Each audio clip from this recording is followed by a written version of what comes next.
be that much burst going on. I think they'd need to win their lanes and just get that early rush on and snowball. And there's a Shadow Demon as well versus the Axe. They have the save. PSG.LGD do not. It's a much more difficult of a game for PSG.LGD to play properly. Very difficult execution for Radiant, but if anyone can do it, LGD's shown us they've got the execution, right? Absolutely. Yeah, I think a lot of this is probably going to come down to the Razor. If he's doing a good job and he's able to win his lane, he'll do well. But, okay, sorry, we bumped into Lizard's workout time again. Apologies, but it's all good. What are you doing, Lizard? He's got to get buff. You think this just happens naturally? All right, anyway. Well, we're going to buff you guys up with some great Dota, so stick around while Lizard puts on a few more pounds, and we'll see you right after Game 2. So we see Lizard getting buff, and I feel like we're also going to have to see Alliance getting buffed up in this game, in particular the Void. To me, it looks like a pretty hard Void game, a pretty hard game for them to get off the ground. I feel like LGD has gotten themselves some very strong lanes, and they picked the Tiny and the Kunkka into Undying. Their tombstone hitters are just missing. I don't know how you feel about that, Owen, but... No, that's true. Yeah, I think the Undying, even that they have picks after it, it still ended up looking pretty good for White for Innocence. So yeah, I think these teams aren't going to be easy. There's definitely, as you say, going to be the pressure. They have got pretty good damage to throw into the Chrono. You know, there's a few ults here and there, the boat, the ice blast. But against some of these beefier heroes, you know, once Razor or Axe gets a bit of HP online, there definitely could be struggles for Alliance, especially in the brawls that you've got to imagine that PSG.LGD are going to be bringing quite early this game. Yeah, I'm not really a huge fan of when I see Shadow Demon and AA paired up as supports. You know, you're pretty much completely reliant on your cores making all the plays. Right now, they'll get Innocence trapped up for a moment here, but there's an Undying. The stun will connect with the Cold Feet. They've got nice damage. The Orb of Venom also coming into play. His own Orb of Venom is hurting him a lot. That extra slow. He's going to get brought down here. He will. Nice. Very nicely done. There we go. That's one way to make that support duo work. Is try and find yourself a first blood opportunity. Use that Orb of Venom against him. That's the one thing about those SD illusions when you are playing versus a hero that picks up Uv early on. You just use it just to kill him inside of that lane or inside that early start. So good approach here from Alliance. Do feel like they need that to start off this game well versus this very quick early-paced draft and very quick early-paced aggression that's going to come out from PSG.LGD. This Drow, this Razor, they're lane winners. The Razor in particular versus Tiny. I feel like a lot of this game will come down to Limp's performance, how much active moves he's able to make, and he's going to have a really tough start. No, absolutely, and you have to draft like this against Limp Tiny, right? You can't let this man have a free lane because he will just straight up win the game. If Limp gets free farm mid, his Tiny, pretty much the best in the game, play from the mid position. So yeah, this response from PSG.LGD, very much respecting that, and as you said, just giving the chance to make sure that that doesn't come out from Limp, or at least has a much less likely probability of happening in the other game. I'm surprised they went for the Kunkka offlane too. I've seen S4 doing it a bunch in pubs, but into the Undying, that's the thing that keeps standing out for me. As top, FNG, he's gonna live. Not quite. Maybe Jin-Q might be in trouble. He's still got a leap left. There's a leap left, so he manages to break himself away from Nico, baby. Nicely done. FNG has the extra regen too, has the salve to keep himself topped off. He needs to keep topped off too. There's a lot of pressure that comes out between this Axe and Mirana. We've seen so many times these Axes just dominate lanes. Yeah, I'm mostly keeping my eyes on bottom, seeing what Innocence can do, because I feel like as soon as they hit level 2, S4 or Hanskin are just dead. They might even just do it right here. Innocence hits 2. Yeah, why? Tomb's down. Yeah. I mean, the money shot won't quite catch onto S4, but still, just this harassment from the Undying alone is going to be very annoying, and not even able to get the gold out of this. They might turn towards Hanskin instead, but Innocence quite fine with the body blocks. He can't. Hanskin manages to get out of there. But yeah, you're seeing that potential from the safe lane duo. Yeah, just S4 can't approach creep wave. That's the biggest scare for me. As soon as you start just getting 1 or 2 decays onto you, the Drow's damage just hurts too much. You're at such a low HP pool that each one of those hits hurts more than they normally would because of that. As Ame, level 3 now, so he's got 2 points inside those Frost Hours for the chase. So if this lane starts to push forward too much into LGD's favor, onto their side, that's where it gets scary for Alliance. If Alliance has the positioning here, it's not so bad, but the fact that it's not pushing in, this is where you're going to have to watch S4. The damage will just start to ramp up from these right clicks, and you don't really care too much about Tidebringer. You have so much armor on Drow. We'll get the connect with the Torrent. They're going to try and get a hit on with the Torrent, but You know, more than fine here. Arme still has stick charges, fairy fire. Won't be able to burst him. Do get the extra connection there with the shadow They got poison. the fifth. So They got the fifth. it's enough. Hansken, he did. He was able to find the last one. The 5 stacks there. Hansken getting a huge kill there. Of course, with that insane burst damage that he was was able to build up there. Arme was trying the best with the side steps, but Hansken just landing it every time. He walked back into that last one, too. I don't think he expects it to be that much damage, but it was a level 3 Shadow Demon that just got hit, so he will go Suicide Tower, refill. Nice moves down bottom. Did not expect him to get the Drow kill like that. I don't think Arme did either. Yeah, No. Can't underestimate that huge burst there, coming from the 5th stack.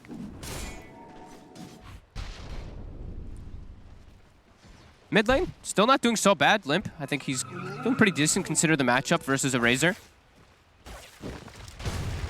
Oh, for sure. I mean, you've got to imagine that even though the matchup's hard, Limp's probably played Tiny against Razor quite a few times. I would imagine a lot of players, pubs, pro games, do pick the Razor against his Tiny. So he's been in this situation many times before. Up top, FNG, arrow connects. He's looking dead. On bottom again! Hansken! They get the stack. He does it again! Yeah, Oh, he gets it with Hansken. these stacks. He's crushing it down here. He's going to be able to get Innocence as well. Stacks are upon him. There it is. Boom. He is crushing this bottom lane, and he needs to as well. We saw how tough of a start S4 was having on the first sort of few minutes of waves. Hansken, he's just completely compensated for that. These kills that he's getting and the pressure he's putting onto Arme, this is massive. Now, Arme's having no start at all now. It's such a slow beginning here for the Drow because these back-to-back deaths from the Shadow Demon. I love watching aggressive Shadow Demons that play like that. That was such good moves from Hansken. S4 now completely caught up, 17-2 after this as well. Gonna bring a health shortly. Top still, Faith Beyond able to put a lot of pressure here already. His ring of health, his Vanguard's pretty much done. They have earned charges too.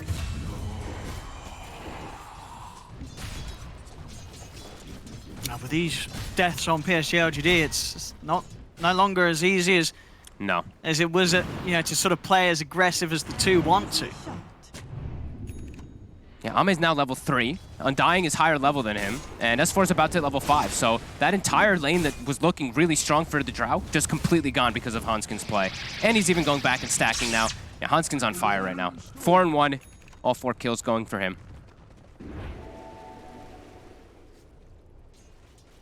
S4. Step up it, take a hit or so from the tower, but you can see Arme being very careful with his position now, not chasing any of these heroes, making sure that he keeps close to the creeps. As he knows Hansken's going to be hunting for action, and in fact, if they can build up enough damage to take down this Undying, stacks are there, Arme will step forward, will start to try and push back the two of them. This is safe, the wraparound's coming, it's a big one. Hansken, he just goes straight for the TP out. Big brain play there from Hansken as he saves himself for the rotation. S4, on the other hand, will not quite be as lucky. It's the presence of the Razor, enough to push the two of them out of the lane. Top lane, trying to dive in, get the kill onto FNG. Is Nico Baby and Limp able to do anything in return? The Avalanche toss has already been used. Gonna try and stay on top of Faith. We'll have another round of the spells in a moment. Q. Rather annoying here, dropping the turn down as well as that Battle Hunger. Limp taking heavy damage from the two. Still trying to get in and close the gap for an extra round of the Avalanche toss, but it's not going to happen. It's PSG.LGD, they'll get out, and Limp not quite able to punish them. That was close. Zinq doing a good job of just poking him constantly so he can't get the secondary go at the combo. Bottom. Poisons. He's trying to get the grab here. Got the Torrent. 3 stacks. Will they get up to the 5th? One more from Hansken, it'll do it. Hansken again taking out Arme, will lose his life for it, but just doing everything possible to make sure that this Drow barely gets a chance to hit the creeps down here. Just constant kills here from Hansken onto Arme. Innocence is going to be higher level than his Drow now at this point. Getting that kill onto the Shadow Demon afterwards. S4 now up to level 6. This Drow might just have to jungle. Yeah, this lane does not seem an easy place to be when Hansken's around. And yeah, look, TP's to outpost. Yeah, I don't think he can go back down there at all. He'll just get chain chased out. This has been such a good performance from Hansken. As immediately toward mid. See the rotation coming in. Look who's there, Hansken ready to help out, and Nico Baby as well. They're pretty much bringing the entirety of them. They do lose FNG on the way out. Nothing to say able to bring him down with him. And of course, the big kill going towards Alliance, taking out that mid. Both carries unable to lane though. Void can't go near this Axe unless he constantly has rotations from Limp. Drow can't lane bottom unless he gets constant rotations from the Razor, so both gonna start jungling for some time. Alliance making the rotation down. They'll have a big creep wave to go for this tower. Innocence will use his mana, a bit lacking on the Tombstone mana, so I don't know if they'll want to fight down here if he doesn't have it. Let's see. It's up to the Razor. Razor's going to TP mid, so I think they are just going to sack this now. Yeah, Innocence is grabbing XP. Showing his face. Yeah, he's just taking XP from the creep wave that's dying to the tower. Level 6 now on the Undying, but that tower will drop. Still 2k advantage here for PSG.LGD. Even though the Drow was suffering so much, but with those 3 deaths, she's going to be able to jungle and catch back up. And the other 2 lanes did go that successful for them with the Axe and the Razor. Yeah, the mid lane, as you said, expected to have that lead. What we got? He went for the deny. I thought he might get it. He tried to just smack it there. He's invis now, Moonlight Shadow. Looks like it's going to save his life also for it. S4 came hunting. And do you like this from Nothing to Say this game, as the mid-brazer just rushing the hood to give him some sort of tank ability against that burst combo from Alliance's heroes? Absolutely. I think it's one of the better items this game. When you're playing versus Tiny, it's always valuable to have the cloak. Having the raindrop is super nice, even versus AA. And versus Kunkka, honestly. Since it's an off-lane Kunkka, it's more magic damage. FNG, the arrow. It hits. Excellent arrow from Xingqiu. Lines it up perfectly. TPs will be coming in, and Nothing to Say a little bit low. Avalanche and toss over towards him. Treat not enough there, as we've only just got the hood done. He just got it. Just made the difference. Yeah, it just came out. Oh, he gets hit by the envenomed weapon when he's earned, so it's not going to heal him as much. Everyone watch out for those annoying ghoul assassins. Seeing over towards the river. Mate, he's got the silence. S4's going to come over to try and help out here. Xingqiu continuing to commit onto the Shadow Demon. Will bring down Hansken, leap out to the side. Limp comes in with the combo on, and Nothing to Say, but Nothing to Say is able to step out of there. Faith Brown pulling the attention away from Limp with the call. Gets X-Monk back into the boat combo, but it's not enough damage from Alliance. They can't quite blow up this Axe. So Faith Brown's able to walk out with still half his HP intact. Oh, so close. S4 was inches from X-marking the Drow. They would have been able to get the kill onto Ame there, but he's able to back up, go back to jungle. That was close to them getting that kill. And that hood, 2 times now, it saves Nothing to Say, so I think that's definitely the most reasonable purchase for him. Absolutely. As long as he can live, get a good link off in the fights, you know, ideally onto the Void once he's jumped in with the Time Walk, then of course it's going to be hard for them to find the damage to kill these tanky heroes with the hood, with the Vanguard on the Axe. And by the Axe, Faith Beyond pretty much having the Blink Dagger done, so his fast times that are coming out are going to make these fights even more disruptive. They're going to have to be very careful how they step in, as they've got good control and cool into the arrow to keep Alliance fighting underneath these things, such as the Tombstone and the multi-shot from the Drow Ranger. I think we'll see a lot of the heroes on PSG.LGD just tanking up a bit, not only because they're playing versus Tiny, but because of the whole idea of Alliance's draft is to lead a hero. That's when you see the AA, the Void, be super successful. Same thing for your Kunkka. If these fights start getting to these drawn-out portions, Alliance is going to have a really hard time. Fighting into Tombstone, fighting into continuous resets and calls from the Axe, and just a Razor and Drow beating on them from a distance. 2k gold lead, Faith Beyond, as you said, Blink is ready. He wants to go for a big jump here around the mid. Level 3 Tombstone's about to be level 4. They're going to go for the jump on the Kunkka. Straight in with the Link. S4 shouldn't stand much of a chance here, as the Link will build up. S4 gets blown up by the Starstorm damage. They drop the Demonic Purge on Nothing to Say to stop him from being able to charge in. Now, look at Innocence go. Innocence, though, as he's just diving in underneath the Tier 1 tower, ready to keep pushing on. So they need extra backup coming in from Alliance. Nico Baby's TPing over. He'll turn over towards Innocence. Chrono's going to be dropped down as Nico Baby looks towards taking out Xingqiu as well. And with the bashes coming in, it's enough. They bring down Xingqiu. Another jump, another call though from Faith Beyond as he's in straight on top of the face of FNG. As they'll still come out on top of this fight here, PSG.LGD taking down the 3 of them. Only losing the 2 supports themselves. And Ame's chilling during all of it. He's just farming triangle. He's a team. How's it going? Okay, great. Good job with the 5v4 fight. If there's a Tombstone dropped in the fight and Alliance isn't all immediately hitting it with the SD and the AA included, which is not what you really want to be doing as your 2 supports, they have to just run. This tombstone is going to be a huge problem for the triple melee cores.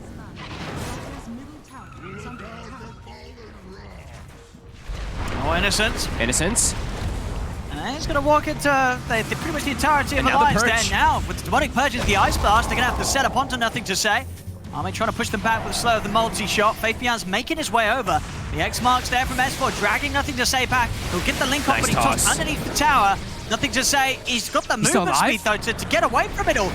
The poison's going to miss. I think he's going to be fine. He's going to be able to escape. They'll lose FNG under the tower. Nico, baby, he is there with the wraparound. So they will manage to catch Nothing to Say on his attempt to retreat, which is a good job there. So that would have been very frustrating for Alliance there if he was able to walk away as low HP as he was.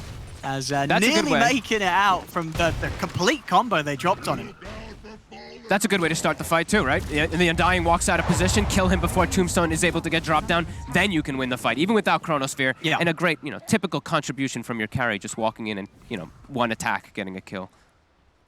Yeah, Nico Baby's going to be happy with that. I mean, his farm still on par with that, the top two on PSG.LGD. Maelstrom into the SMY, nothing surprising about the build-up. So he's going to make good time on it. Even so, though, it's not an easy game, as you mentioned, for the Void. These fights are still going to favor PSG.LGD at this stage of the game, considering the heroes and these early sort of build-up they have on all their cores. These little tanky items that just make it that hard, really, for Alliance to get in, get that jump before the fight kicks off. And obviously easier for PSG.LGD to just start the action. Faith_bian leading the charge yet again with the smoke, Blink Dagger at the ready. And seeing if they can find anyone in the triangle. Nico Baby playing it very safe, hidden in the trees behind this tier 1 tower. They won't catch him. They don't quite have the blink yet on Limp, so he doesn't even make his way over with this smoke. He wants to finish the Blink Dagger. They're just going to get vision, maybe even block out the camps. So blocking out both camps to make sure that the Drow isn't just able to farm at that super fast pace. Because they know that the rest of PSG.LGD, they're running as this 4-man unit. They're like, where's Ame? Gotta always be sure to slow that Drow Ranger down. We see the build from Nothing to Say was pointed out by our observer before. Sage right after with that hood. He is unbelievably tanky. Look at this, 2100 HP with the Ironwood tree as well. So bursting him is gonna be a pretty tough option. They're gonna have to throw pretty much everything onto him. Yeah, and even then, that's not going to feel too good, because then you're not going to have the tools to sort of deal with the other cores. Because of just how much, as you say, you are going to have to throw down to threaten the life of this Razor. It's not easy team fights for Alliance to take, and as the farming continues, they do only slip further behind. S4 will manage to take out this top tower. Alliance that immediately go for the smoke TP down bottom. They want to make a play with the Chronosphere back online from Nico Baby. They want to try and get Ame. As Ame shows himself in the lane, Ice Blast lined up very, very nicely there. Great angle from FNG, and with the jump from Limp, they'll get themselves the kill. Very quick and smooth move there from Alliance to punish Ame's position. Moonlight Shadow coming up for PSG.LGD, though, as they still want to try and take the fight. It's going to be the jump from Faith_bian. He's in with a call onto the Shadow Demon as Handscam will fall. Nico Baby trying to fight back. He has got the Chronosphere available, and he's going to get caught out by the arrow. Will jump over to the side. Doesn't really want to drop the Chrono here, as he knows there's going to be a lack of damage. He'll still drop it anyway just to save himself, but it has to be a Chrono and an escape. There's no way to take the fight right in. Nearly getting the call there, but Nico Baby's CP done just in time. As Alliance, they just have to bail, as we're seeing. It's so hard for them to use the Chrono aggressively at this stage. PSG.LGD's lineup is it's pretty terrifying here at 16 minutes. Even the Undying is terrifying. I see he's gone for Orb of Corrosion, so interesting here. The illusions won't apply Orb of Corrosion back on yourself when he's been disrupted, so switching it up a little bit. And look at this. Nico Baby, they're starting to realize, they're like, dude, this Tombstone is such a big issue. They have to time walk in to try to go for it, but then Nico Baby's like, oh my god, I have Flesh Golem on me. This amplified damage plus corrosion. I need to run. I need to reset. He has to use Chronosphere in order to survive. So fight's still looking very difficult, and that's when Alliance, they have 5 versus 4. The Drow was dead before that fight started. And it just, I mean, at what point is it going to take for us to see, Nico Baby being able to turn up, drop the Chrono, and feel that he is doing damage? I feel like that's just, it's many items away on the Void until that point's going to come into play. I absolutely agree. I feel like he has to get so many. That's why I was opening up the, the panel thing. Lizard was lifting some weights. I felt like Nico Baby really needed to lift some weights to get to later stages, because they're all so tanky. They have an excellent lineup to be able to deal with this Void, and there is damage to get inside that Chronosphere, but it all has to be lined up perfectly. See what they can find here. Faith_bian He's spotted. Leading the charge perfectly the last few times. Yeah, they're on top of S4. Their backup coming in. TPs are coming over. But the call into the arrow is there. There's no saving the Kunkka. This Vessel's doing work as well on Jin-Q. That extra bit of damage versus a tanky hero like Kunkka. And then that makes him tanky too, as we see him with Shovel, Vessel. He takes the damage talent, though. Okay, noted Jin-Q, not taking the health talent this game. Even versus all this damage, doesn't care. And keeping themselves up at this 4K lead. Nico Baby's still farming, but he's really the only one farming at the moment. Yeah, nice for Limp. I mean, Limp as well, understandably, you play the Tiny because you want to jump and go. You want to blow up these heroes. And, Limp, he's been able to do so for the most part, 1-1 and 5. It's just, he's 1-1-5 now. It's going to be very hard to get those kills and assists up anymore because of the sort of the same issues that Nico Baby's struggling with. Limp, who is he actually looking at and saying, I can jump and blow up this hero? Even with the Ice Blast, some of these targets, they're just not going to die. It has to be Drow in every single one of the fights. Like, if he catches an Undying, who cares? The Undying is now tanky enough at this point to survive the brunt of the force. Limp jumps forward, won't be able to get nothing to say. And yeah, that's why I was a bit surprised they went for this mid-Tiny into the Undying pick. Two heroes that, as support, that really ruin Tiny for people out there, it's Phoenix, or that ruin Tiny, is Phoenix and Undying. These two support heroes just make the game really difficult for you to play because you're slowed or you're just getting destroyed by Egg or Sunray or something along those lines. It always just ends up being a problem for these core Tinies. 6K lead, LGD, taking advantage of the map. I mean, for the next fight as well, nothing to say. He's pretty much going to have his BKB done. We'll see bottom. Try and drop the Ice Blast in, but a quick jump to the side. Jin-Q's away. And he's got a hood of his own, so he's ready. Even if he gets hit by that and the combo, he might still survive. That's why I was a bit surprised that he takes the damage talent rather than going for health, because that would give him even more survivability, but Jin-Q's a greedy player, so he always goes for those type of talents. And we're seeing the Manta being built up by Faith Beyond, so extra scaling potential, extra damage that it feels like PSG.LGD is gaining more and more strength. Sure, we're going into a Void, into these later kind of stages where Void loves to play, but the rest of his teammates, just like we said, they're not really getting that scale. The Tiny, the Kunkka. No. PSG.LGD, they're just keeping their foot on the pedal. Another smoke up, Faith Beyond ready to look for a jump. Who's he gonna grab?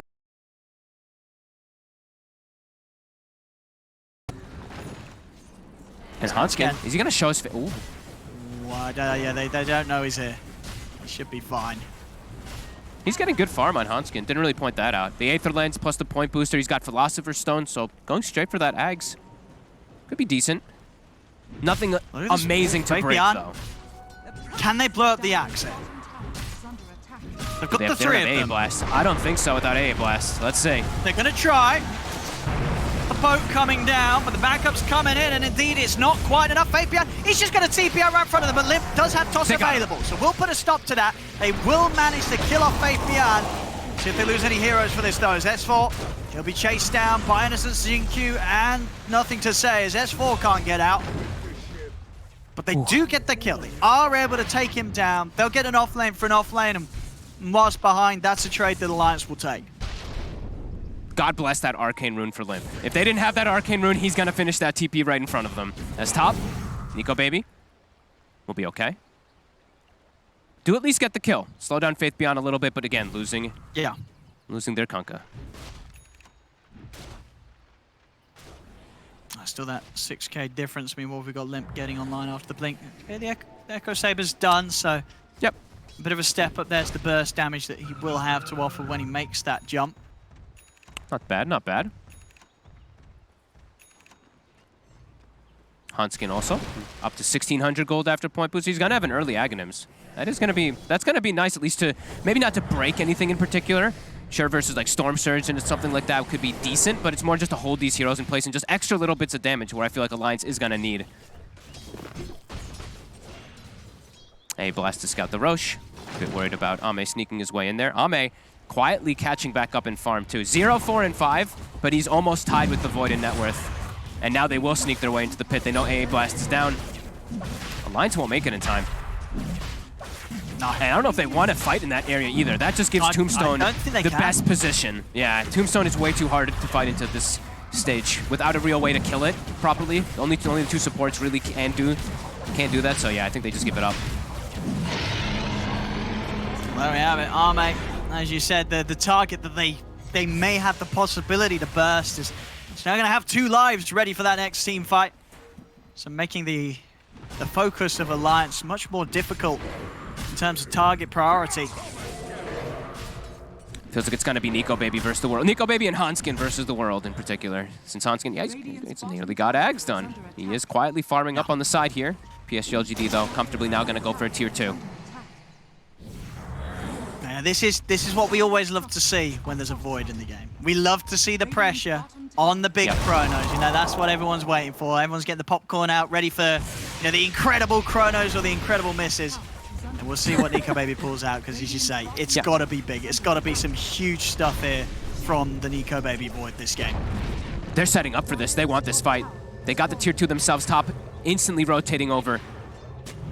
Moonlight Shadow 2 for the speed. FNG is going to TP out.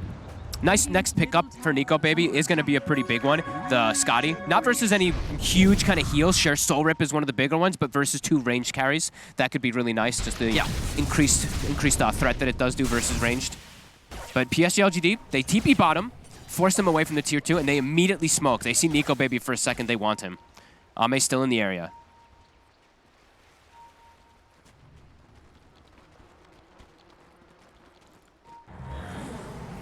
Hanskin, that's his Ags. He's got it done. He's had such an impact in the early game at Hanskin. You know, he's definitely been having the better of starts here. Let's see if this Ags timing is going to be enough to be that extra bit of power that Alliance need to threat PSG.LGD in these situations. Nothing to say. It's not versus the best breaks, though. On top of the BKB. Like usually when we see these SD Ags, it's like you're versus like a Spectre or a PA where it's going to have this massive influence in the game. This one, it's a bit different. It's more just like some extra damage being thrown out. Maybe he goes for something like, I mean, I haven't seen it, but maybe he goes for something like a shard to be able to disengage from people, but there's nothing really good to defensively dispel off either. So it does feel like he's good. He's got this good farm. He's had this good impact early, but what's this Ags really going to do? Is it really going to be that impactful that they've been giving him this much priority of farm? Because it just feels like PSG.LGD, they're getting more on the map with their 3 cores in comparison. It's, as we said, just really the void on the side of Alliance who's getting that big farm.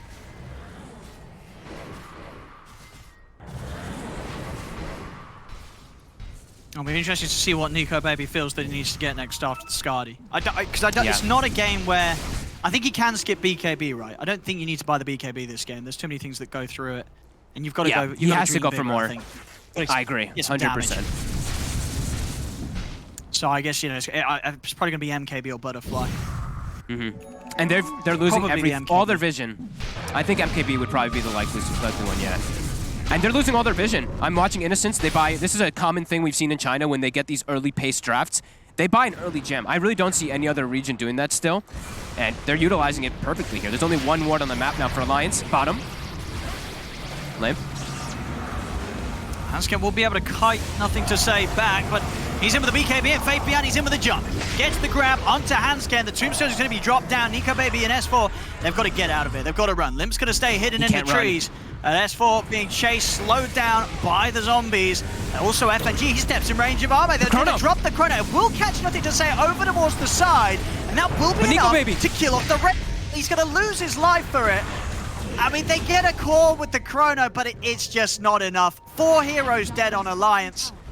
As PSG.LGD, it really doesn't matter. They lose 1 core. They're probably going to win most of these fights 4v5 anyway with the lead that they have. Yeah, and now they get a gem of their own. They take away the gem from Alliance, at least inside that fight too, and it's S4, he's just getting chased the whole time from the 2 supports. Look at them, the Flesh Golem, that amp damage.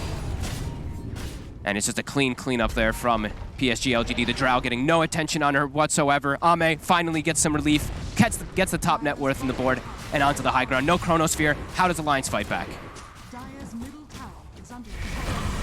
Yeah, it's just been 2 solid games from Arme and the carry department. Now, game 1, his team was sort of having a tough time. Game 2, he was having a bit of a tough time at the beginning, but he has come back into this perfectly. Top net worth, showing exactly what needs to be done.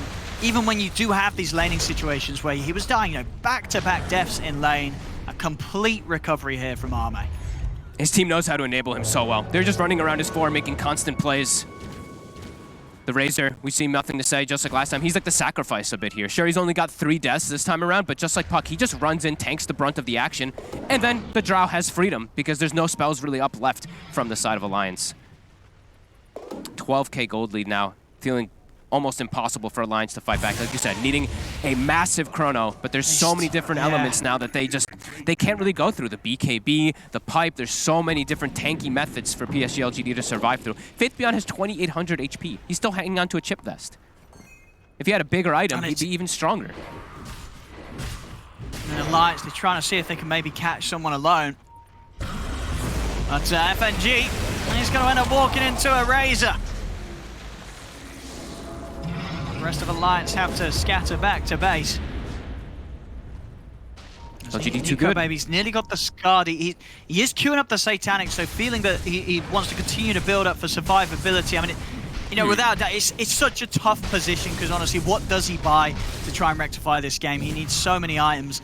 But obviously, going for the Satanic will still mean that the damage issues will be there. It's even being able to live that longer in the fights, what really is going to be able to be achieved here by Alliance is just so hard against PSG.LGD's items. It is a nice dispel versus the Gust at the very least, but yeah, even then, it just still will feel like they won't have damage because Limp's game, sure, he's 2-1-6, but that's not what you want to be in a Tiny in this type of game. You need to be snowballing the hell out of the game so that you don't get to this position where you just can't kill anybody. You can't even target the supports. It's an Undying with 1,700 HP. It's a Mirana with 1,570 with a pipe. There's no targets for you to go for and just delete from the map. And Alliance, the long-duration team fights will not benefit them in any situation. Looking for the lead up here for a chrono. Maybe they can get sort of a quick grab on 1 or 2 of the squishy heroes at the back, and they can start with a kill. They will get the control onto Jingqiu. Jingqiu, can he actually get out? The Moonlight Shadow, but Sentry is down. They'll kill off the Mirage. The gem. They can get back their gem. Nice. See if they can get anything more. Faith_Beyond. He's out with the blink. NicoBaby getting in aggressive with the Time Warp. Has got this Arcane Rune. Limp. Nothing to say. He's ready with the wraparound already. Limp popping the BKB. Trying to get himself away from Nothing to Say and will manage to do so just far enough. The Limp will manage to get back here to the safety of the rest of his team. They smoked out and got a pick in a kind of a weird position, but the lanes were all pushed in completely by Faith_Beyond. That Manta, that Shard, they have to address their lanes immediately on the side of Alliance, even after getting that kill. But at least they recovered their gem. So they'll be able to get a bit more map control from that back.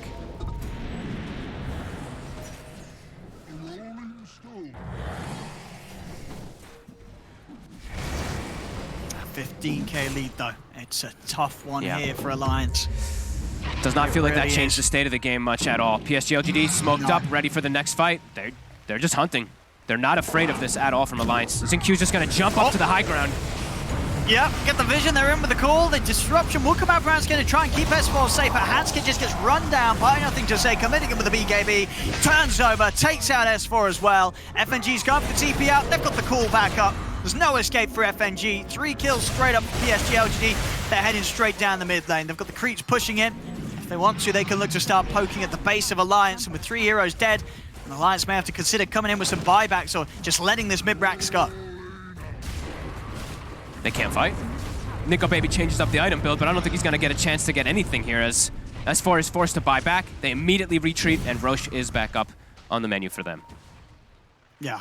I mean, this was definitely necessary from NicoBaby. I guess feels that he can do so as well because he found the Paladin Sword, so we'll have that life steal to rely on.